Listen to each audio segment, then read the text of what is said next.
My own friends and neighbors, one of them sells insurance, one of them takes pictures for a living, one's an actor, one's a lawyer. None of them makes anything. I talk on television, I don't make anything. This may be the most fundamental change in the country. Years ago, nearly everybody in the cities made something. Harnesses, wagon wheels, hats, violins. I've just spent a wonderful couple of days with some old guys who made something together. They started 50 years ago this year. That's what they made.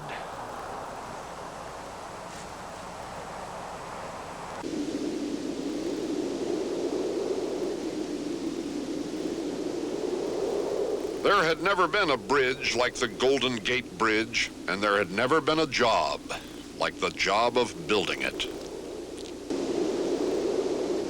The wind was sharp, and the fog was cold to the bone. But there was some beautiful scenery, too. Sometimes you'd be working above the fog. It was great. And it was a job that was going to be one of the greatest things that ever happened. One of the wonders of the world, I guess it was. 50 years ago, the Golden Gate Bridge wasn't here. There were serious doubts as to whether it could be put up to stay against the wild winds and tides of San Francisco Bay. Alfred Zampa was one of those who volunteered to put it up to stay. He was an aristocrat of the construction trades, an iron worker, and he got top pay in hard times, $11 a day. Hard times and depression, too. We didn't have much work, you know. Al Zampa needed that job. To get it, he had to get past the union business agent. The BA says, well, it's all right. I'm going to let you go out there. You make sure you vote for Roosevelt. I says, naturally, who else am I going to vote for?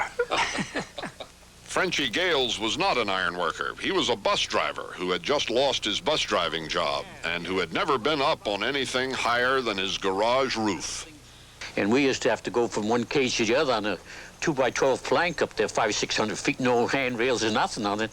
Believe me, it was hairy. I didn't like that. I had good long toenails on my feet by the time I got through. Edward Souza was on a WPA project and looking for something that paid better. He knew building the Golden Gate Bridge also was going to be more dangerous. And it was. I guess it was the challenge of myself against the bridge and the feeling that I had. The only time I ever got hit, well, I got hit out there. I went to the hospital for a couple of weeks. I got hit, and I looked up to see if anything was above me.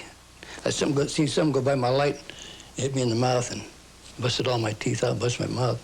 What was it? It was either a rivet or a bolt. I'm sure it was a rivet. But it didn't hit me square. It came down, and if it hit me square, it would have gone right through my face.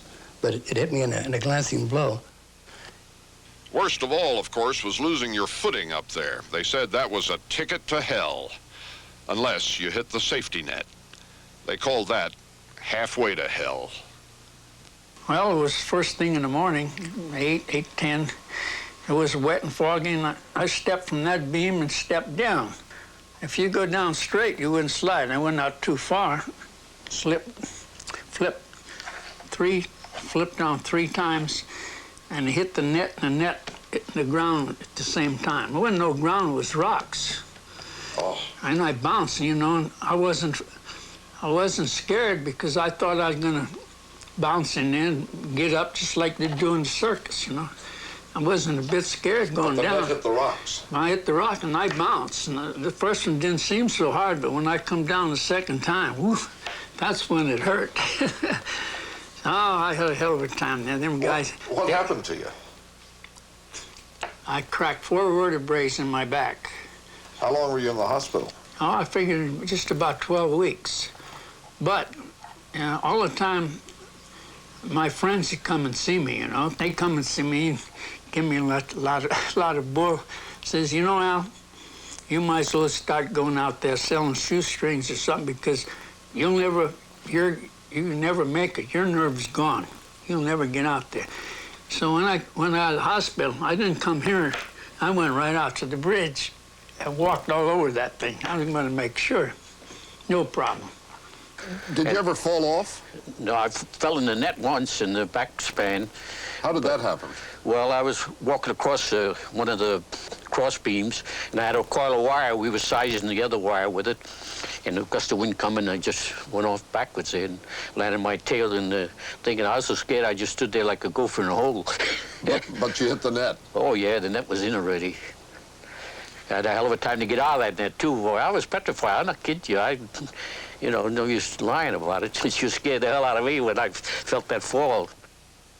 They all got scared, about as regularly as they got paid. One day, after the towers were up, but before they had been bolted firmly into place, an earthquake struck. I guess we were about, I don't know, maybe 600 feet up. And I felt this kind of a funny feeling. And I said to a couple of my crew, I said, there's something wrong here. So we had a bucket of bolts, 5-gallon bucket, and we had about half full of bolts. We tied it to the middle rung of this ladder, and it acted like a pendulum, and started to rock, go back and forth. When it started hitting each side of the cell, I said, let's get the hell out of here. Then the guys they had a railing around. We all got against the railing, and the old thing would, sickening, it would go just, and the guys would say, here we go. and then she'd stop and kind of quiver and then go back the other way. Just like that, about 3 or 4 times. And you went back to work after that? We went back the next day, and we had another one the next day, but not like that one. I wouldn't have gone within 4 miles of that thing if I knew I was going to do it again. I had all I wanted. A lot of the guys were laying on the deck, throwing up. Old riggers, too, scared to death. That was June of 1935. The earthquake terrified a lot of brave men, but killed nobody. The greater horror came later, when a construction platform collapsed, carried the safety net down with it, and 10 men down with the platform and the net into the ocean. And all you could see, the tide was going out. All you could see was lumber, and I saw one boat way out picking up 2 guys. They picked 2 guys up. One guy was alive, and he was hanging on the other guy, and the other guy was dead. He got killed in the fall, but this guy hung on to him. And then one guy, when it went down, he grabbed a hold of one of the iron beams on the bridge, and he hung there, And they dropped a rope down to him. He had no part of that rope. He just hung on to that goddamn thing. He was a little Irishman. And he had a corncob pipe in his mouth, and he didn't let that go. Finally, they took the journeyman rigger, and they dropped him down and tied a rope around him, and they jerked him up. And He was okay? He was okay, and he went right straight down the thing to the office and quit. He had enough. Why didn't they all quit? What kept them pulling on their coveralls and packing their lunch buckets and climbing up there into the fog every day? I don't know. I just wanted to do things that some guys, everybody couldn't do. I thought it was a thrill. I loved it, In fact, you have to when you work on them bridges. My dad told me, you were crazy. He says, that's just for desperate men to do that. And I says, well, I know, but I like to do it. Oh, it was terrific. I could bite nails then when I was young. Whew. Oh, it was terrific. These were pretty tough guys, weren't they? Oh, man, you ain't kidding. Oh, hell yes. Yeah. Those ironworkers, I think I heard in those days, they couldn't get any insurance of any kind. Lifespan was too short. Those guys lived hard, and they liked to fight. They loved it. On the bars in Sausalito, they used to have pretty good times, all right, during the weekends. See, they only worked 40-hour week on that bridge, So weekend was a day of relaxation. My boss used to say Monday morning, when they walked behind you sweating, you could smell that bourbon, And he said, geez, if they could only put a still on their shoulders, they could get another pint during the day, sweat it out. Well, we shoot dice and drink and raise hell, chase women, or they chase us, because we had a lot of money, And not many people had in those days. Oh, no. Geez, we were like rich men. Some were killed instantly on the job. Many, many more were maimed by lead poisoning and falling steel objects. The ones who were left each night climbed up there again the next morning.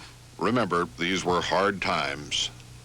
150 men down that tower waiting for a job, waiting for us to either quit or fall off. Right down the bottom of the tower. Hell, they cook beans and bacon butts into these 5-gallon tins, Big fire there, waiting all the time. And it wasn't as cold as we were. Look down and see that fire going down. Jesus. Can you believe that all that was 50 years ago? No, just like yesterday. Just like yesterday. I got my fingerprints all over that iron, I'll tell you. Well, once in a while, I'll come across the bridge and I'll look at those towers and look how high they are, you know, and say, I worked on that. I remember being up there. That's the feeling I get. It's a proud feeling.